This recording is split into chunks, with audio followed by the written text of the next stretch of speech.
Hello बच्चों, let's see this question. Define an alloy.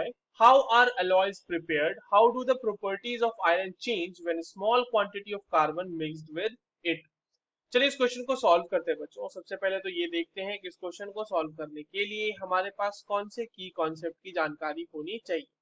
देखो, ये जो सवाल है हमसे पूछा गया है, ये एलॉयज का ही सवाल है. एलॉयज के बारे में पता होना चाहिए और एक एलॉय जो हमारे पास बनेगा आयरन और कार्बन को मिला के, उसके बारे में हमसे पूछा गया है कि प्रॉपर्टी में क्या चेंज आने वाला है.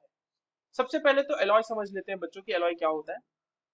देखिए, एलॉय जो होता है वो एक होमोजेनियस मिक्सचर होता है. ठीक है, तो N alloy is a homogeneous mixture. Is a homogeneous mixture.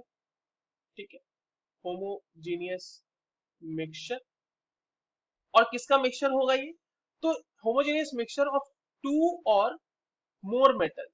दो या दो से ज्यादा मेटल्स का ये होमोजेनियस मिक्सचर होता है. और metal and a non metal, metal के साथ नॉन मेटल भी मिला सकते हैं. Metal and a non metal. तो उसके बाद जो हमारे पास होमोजेनियस मिक्सचर बनता है उसे हम एलॉय कहते हैं. अब एलॉय बनाते कैसे हैं बच्चों? तो एलॉय बनाने के लिए देखिए क्या होता है कि prepared it is prepared by first melting the primary metal. First melting the primary metal. देखिए, प्राइमरी मेटल को समझ लीजिए यहाँ पे. जैसे आपके पास कहा गया क्वेश्चन में कि आयरन में आपको थोड़ा सा मिलाना है कार्बन, तो आयरन हमारा यहाँ पे प्राइमरी मेटल हो जाएगा जिसको हम लोग लार्जर क्वांटिटी में रखेंगे. तो प्राइमरी मेटल को हम लोग पहले मेल्ट कर लेते हैं and then and then dissolving the other elements in it. उसके बाद इसमें जो है दूसरा एलिमेंट हम उसमें डिसॉल्व कर देते हैं. Dissolving the other elements in it in definite proportion. एक डेफिनेट प्रोपोर्शन में ही हम लोग उसको मिक्स करते हैं. Definite proportion.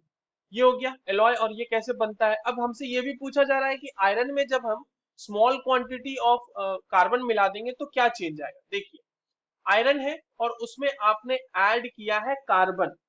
ठीक है, कार्बन जो होता है बच्चों वो ऑलमोस्ट जो है ना हमारे पास, वो अबाउट 0.05% ऐड करते हैं. तो यहां पर से हमारे पास एक एलॉय बनता है और वो एलॉय जो होता है वो हार्ड होता है और स्ट्रॉन्ग होता है. Harder and stronger than iron in even. ठीक है, तो हार्ड एंड स्ट्रॉन्ग हो जाता है और भी ज्यादा. तो एलॉय बनाने की, देखो एलॉय बनाने के पीछे एक रीजन भी यही होता है कि हम मेटल को और ज्यादा स्ट्रेंथ प्रोवाइड कर सकें, मेटल को हम ज्यादा से ज्यादा बचा सकें, उसकी स्ट्रेंथ को इंक्रीज कर सकें. तो जब हमने कार्बन मिलाया तो ये हार्ड और उसकी प्रॉपर्टी जो है और थोड़ी सी इनहैंस हो गई. हार्ड हो गया मेटल और स्ट्रॉन्ग भी हो गया. Right. That's all for this question. I hope you understood this well. All the very best.